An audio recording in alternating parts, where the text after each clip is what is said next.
Good morning. It is December the 9th, and you're looking at raw grass-fed 1.5 horsepower right there. And they consume fuel whether you use them or not. So anyway, it's been a pretty nice start to the winter thus far. Yeah, I think in the next 2 weeks I'll be going for the first actual trail ride. Anyway, into the garage. Been a bunch of stuff on the go lately. Just finished putting the snowblower back together because it sucked up a rock and pretty much blew the entire auger gearbox. The whole input shaft just bent pretty hard on it, and let's just say when you were engaging the auger, the thing wanted to dance from side to side because there was so much vibration. So that's all nice and new and running smooth as silk. Now I can snowblow the yard finally. Other things going on. Just finished doing some maintenance and repairing a fuse on my wife's 550F. These things are a friggin' nightmare to work on. Jamming all the fan-cooled, like all the shrouds and stuff that have to go in here is a nightmare to work around. Like I had to take the entire dash apart just to get to one 5-amp fuse to fix. And then getting the pipe out is a nightmare. Getting the silencer out is a nightmare. It's all pretty much back together. I just have to throw the battery in it now. And yeah, lubed everything up, and I just got to do a bit of clutch maintenance on this and a little bit of track tension alignment, and we're all good. So the chain case chain was floppy, super floppy in it. So that is finally straightened out, and anyway, it'll be good to go for the ice fishing season. And it's a pretty, other than the crappy gas mileage, it's a pretty sweet sled.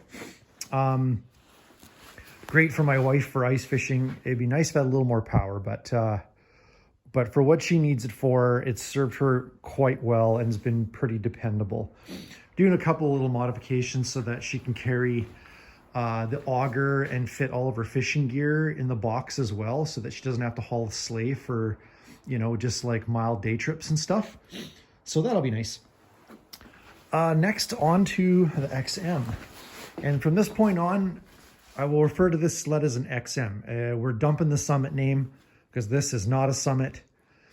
I don't know what this is anymore, but I guess the closest sled that you can compare it to would be a Polaris Switchback Assault if it were a 154. So done a bunch of work to it this fall and a little late this year. But yeah, so we did, the last video I had was on this was sometime in May, and we did the exit shock upgrades to the rear suspension. So further to that, everything is installed. And as you can see, there's the exit shocks in all their glory. And the track was replaced. Now this track is a Cobra 1.6, so a 1.6 inch lug, pre-studded, and it's a 15-inch wide track. So the old one on here was a Powder Max that I'd cut down, and that's a 16-inch wide track. So this should be a little nicer for trail riding and just general purpose stuff. These lugs are a little softer, so it's just going to be a nicer, I think, smoother experience on this with that. The next thing up front, we put on the CFR Boondocker 2.0s. These are, I just like to angle them a bit better. They're a little like, they're not quite as wide as the stock bars. The only thing that you have to watch with these bars is that because the bar ends come out at a different angle, the bar warmers are also clocked differently just because of how they kind of spread around the bar end. They have to go on one way, which means that the wires coming out don't come out normally where they did on the stock location, so they don't go through the housing directly. So you have to kind of fish the wire down and around and then through the housing.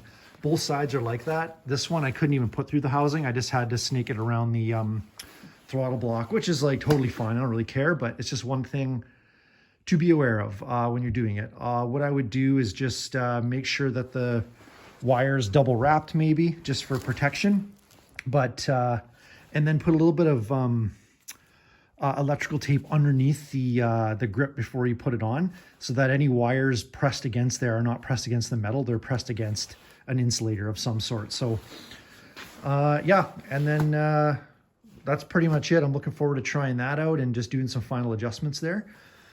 This year, I just have to, the only last thing I have to do here is do the, just pull the primary clutch off and just check it. I check them every year. This clutch was basically brand new guts last year. So I'm just going to double check everything in the rollers and the pivots and all that.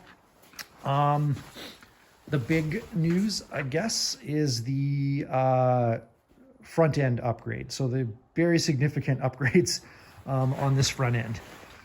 The first thing was obviously the exit shocks. We put exit X1s on here. And these were done by Ian at Monster Performance. He did my entire shock package on this. And again, just wonderful guy to work with.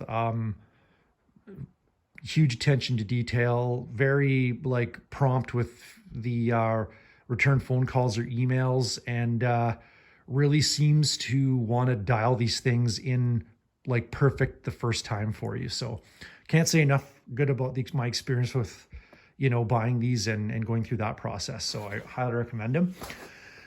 Next upgrade was we did the alternative impact A-arms, and these are the chromoly. These are not titanium or anything. And these are the 42.5 inch width, so they're trail width. So I'm going from a 36 inch to a 42.5 inch, and it's slightly different geometry than the S36. So this is more of a, like a full-on trail geometry. We also painted the spindles up and re-greased everything. There's mainway bushings and grease fittings all over this thing. The one thing that you really have to watch though, when you're putting this stuff on. So this sled has the grip and rip braces, mainway bushings, and the alternative impact arms. They're not fun to put on. Like if you've already got the brace and the kit, the mainway kit in, putting these arms in is difficult. The upper arms are super easy. The reason why is if you take a look, the mainway kit has a washer on each side of the actual bushing that goes in the shaft, and bushings that go inside the A-arms. Putting them in the top is easy. Putting them in the front on the bottom is actually pretty easy. It's these guys back there. You can't put them in from the bottom like you normally can if you don't have the brace. They have to go in from the side. And because the tolerances on these are just ever so slightly different from the stock Skidoo arms. I mean, we've got stuff from like 3 manufacturers here, and I'm trying to get it to all play nice together. So you're going to have to have a way to file down those washers. Like, I don't know which ones you're gonna have to file down, but you'll probably have to file down a few of them to get it to fit perfect. And it's extremely difficult to get everything in there, especially if it's just one person. The mainway alignment pin was a lifesaver here because it helped hold everything in, while you were fiddling around with your other hand. So just put aside an entire afternoon to put these bloody things in. It's worth it in the end, but yeah, it was not an easy install. It was just very tedious, and back and forth to the bench, grinding the washers down, trying to get them to fit perfect. The lower A-arms are a little stiff. However, those will wear in after a bit of time, and I'm not really worried about it. But everything, now that it's in, I'm very, very happy about that. Also, if you do have the Rasmussen front bumper and you have the all extreme skid plate, to get at anything, you got to take the bumper off and you got to take the skid plate off. Not hard to do. Bumper comes off in 5 minutes. But I will say the mainway removable skid plate hardware was a frickin' lifesaver, because getting the skid plate off with rivets is just a massive hair pulling, ridiculous experience. Honestly, rebuilding a friggin' engine is less frustrating than trying to get the skid plate off with all the rivets. It's just such a pain. But this kit is, I would say, if you have a skid plate, if you have a new sled, don't get the dealership to install the skid plate. Put the mainway stuff in first and install the skid plate with that. Trust me, you will friggin' thank me later. Anyway, I can't say enough good about mainway stuff. It's just awesome. The next thing I did was I took the spacers that, because with this ski, you can adjust it either to the inboard or outboard where the spindle is. What I did is I just cut those spacers in half to center the ski on the spindle. And that was like pretty easy to do. This year I am running the Hush Box again. I really love this silencer. As I've said before, I really do not like screaming loud, buzzy, ridiculous sounding cans. Like I'm part of a snowmobile club, and you know, like we're lucky that we're in an area that our trails are pretty much all on, you know, public land, crown land.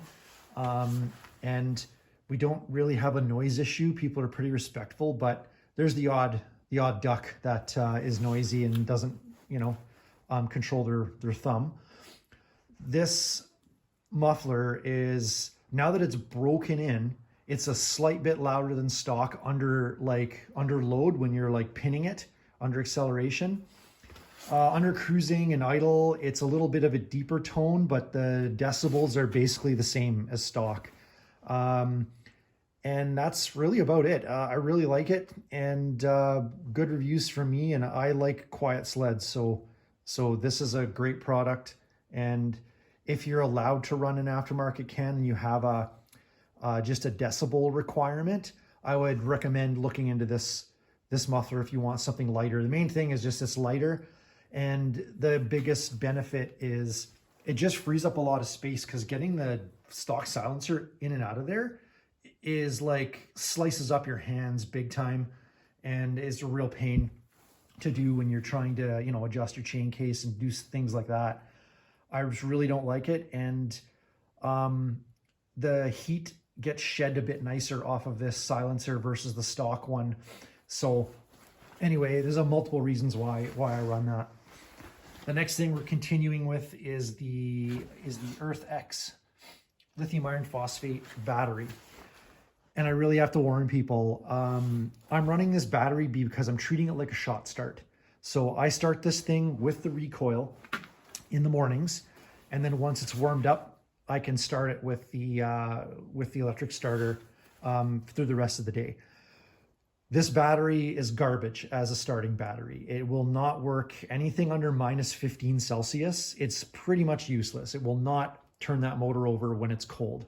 When the motor's warmed up, it's fine. It's loose enough, and it'll turn the motor over and it'll fire no problem. But first start, forget it. Not gonna do it. So do not use these batteries as starting batteries for cold weather equipment. Their lithium iron phosphate is the wrong chemistry for that. And I know there's a lot of lithium fanboys. I'm, you know, in the solar business as well. And there's a lot of people like pushing lithium, and they're great batteries, but there's still a market for lead acid batteries, gel cells, that type of thing when you're dealing with extreme cold. And right now, lead acid is still the, you know, dollar for dollar, lead acid is still the king when it comes to cold weather starting batteries. So if you have a 4-stroke, do not get one of these batteries. Spring, summer, fall, if you've got, you know, like motorcycle equipment, quads, go for it. This will start your quad, start your motorcycle, no problem. I fully endorse that, but not for you know, winter equipment. And lithium iron phosphates will be damaged if you charge them with even moderate current below 0, because the electrolyte will freeze and it will cause all kinds of degradation. The battery management systems in most of the lithium iron phosphate batteries will prevent charging below 0. So literally just shut the battery down completely. So most of the batteries just will not take a charge below 0. And, you know, this one will, when if I've been riding it for a while and there's enough engine heat to bring the temperature of the battery cells up, it will take a charge. But anyhow, that's all I'll say about that. But that's what I'm going to be running this year, and mainly just for the lightweight and because I have a recoil. So I wouldn't start this thing with electric starter, you know, at -20 anyway. I would always want to use the recoil to loosen it up first. The next thing I just want to talk about is I really freaking love how easy it is to do ski alignments on these newer sleds, like especially these sleds without the rack steering on them. On old sleds, we used to put a straight edge down the edge of the track, you know, and you had to make sure your track was also dead nut straight because you would transfer any error to the front to your skis if it wasn't. But with these, with the way the steering is set up in here, all you have to do is you have to thread each side of the heim joints right into the rods fully on both sides, then connect everything together, tighten up all your, you know, your joints, and then unthread. So basically, your skis will be on an extreme toe out, and then you unthread it and gradually bring your skis in. And then when you get really close, so you do that in equal amounts on both sides. So you count how many turns you do, and you do the exact same amount on the other side. And you center your bars, and so your bars are centered. Your skis will be centered if you've done the equal amounts on each side. And then you just measure. I measure from the rear carbide bolt to the front carbide bolt, so on both sides. And then I just cut the measurement that I need for toe out in half, just because it's half the distance. And all I do is when I have that final measurement, as long as I've been adjusting in and out equal on both sides, it's straight. You're aligned. It's mathematically impossible for it not to be straight. Whereas the old sleds, like, you had multiple linkages in there, and it was like a real pain in the arse. And one of the linkages was usually underneath the engine. And these sleds are just a bloody dream to do any type of suspension alignment and stuff like that. It's just really easy. So anyhow, that's pretty much the only updates for now. And I think the next video will be a riding video of some sort. I'm trying a new camera setup this year. I'm gonna, what I used to do is the camera used to be on a GoPro mount, and what you were seeing was this in front of the sled. So I had a couple of messages on Facebook of people saying we would like to see what you're seeing instead of just a straight shot out in front of the sled, and we'd like to see some of the sled too. They say it's like a bit more immersive. So I'm going to use a pro shot on a chin mount on my helmet, and then an external power source in my jacket to power the GoPro. And my GoPro has an aviation grade mount, like case on it. So yeah, so that's really good. So we're gonna give that a shot, and maybe the first ride or the next video will be the first test ride of that, just to see if I got the settings and stuff correct. Anyhow, that's pretty much it for now. Hopefully everybody is having a great start to the winter, and we'll be seeing you soon.